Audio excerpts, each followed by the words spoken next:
जब भगवान शिव ने क्रोधित होकर दिया था मां पार्वती को कठोर श्राप, जानिए पौराणिक कथा।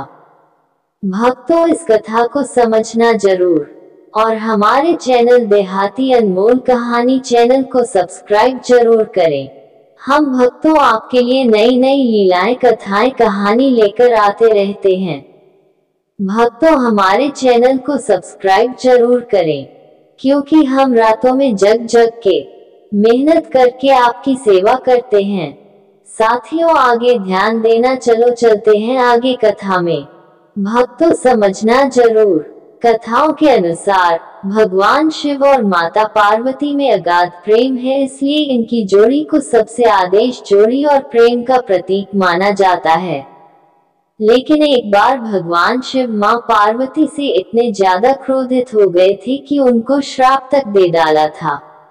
आइए इस पौराणिक कथा के बारे में विस्तार से जानते हैं।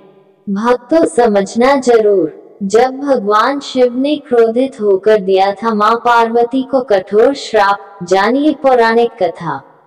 जब भगवान शिव ने क्रोधित होकर दिया था मां पार्वती को कठोर श्राप। हिंदू धर्म में भगवान शिव और माता पार्वती सबसे ज्यादा पूजे जाने वाले देवी देवताओं में से आते हैं। माना जाता है माता पार्वती ने अनेकों कष्ट सहते हुए जन्मों तक कठोर तपस्या करके भगवान शिव को पति के रूप में पाया था। मान्यता के अनुसार अखंड सुहाग और पति की लंबी उम्र के लिए माता पार्वती का व्रत किया जाता है और माता पार्वती के साथ भगवान शिव की पूजा की जाती है।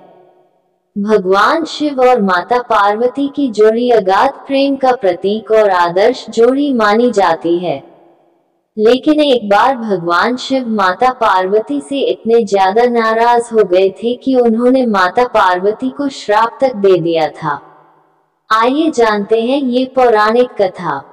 भक्तों, समझना जरूर। पौराणिक कथा के अनुसार माता पार्वती ने 108 जन्मों की घोर तपस्या के बाद भगवान शिव को पति के रूप में पाया था।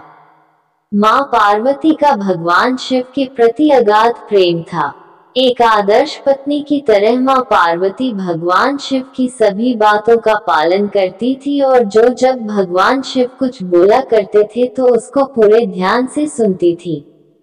भक्तों, समझना जरूर। एक बार भगवान शिव मां पार्वती को ब्रह्म ज्ञान देने के लिए सृष्टि की कथा सुना रहे थे।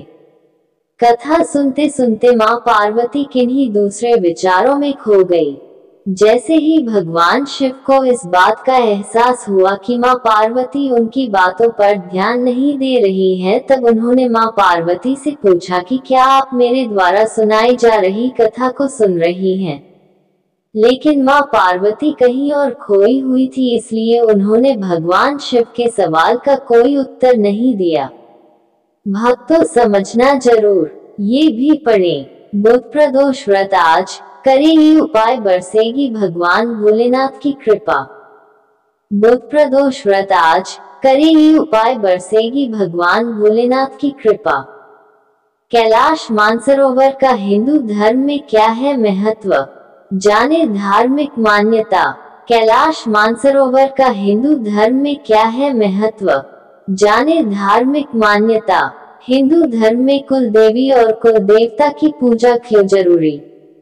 भक्तों, समझना जरूर। कुछ समय बाद जब मां पार्वती का अपने विचारों से ध्यान भंग हुआ और वे अपनी दुनिया में वापस लौटी, तब भगवान शिव ने क्रोधित होते हुए मां पार्वती से कहा कि आपने ब्रह्म ज्ञान का अनादर किया है। जब किसी से शिक्षा या ज्ञान लिया जाता है तब ध्यान भंग नहीं होना चाहिए, और अगर ऐसा होता है तो ये दंडनीय है। इसके बाद भगवान शिव ने दंड स्वरूप मां पार्वती को श्राप दिया कि अब आपका जन्म किसी मछुआरे परिवार में होगा।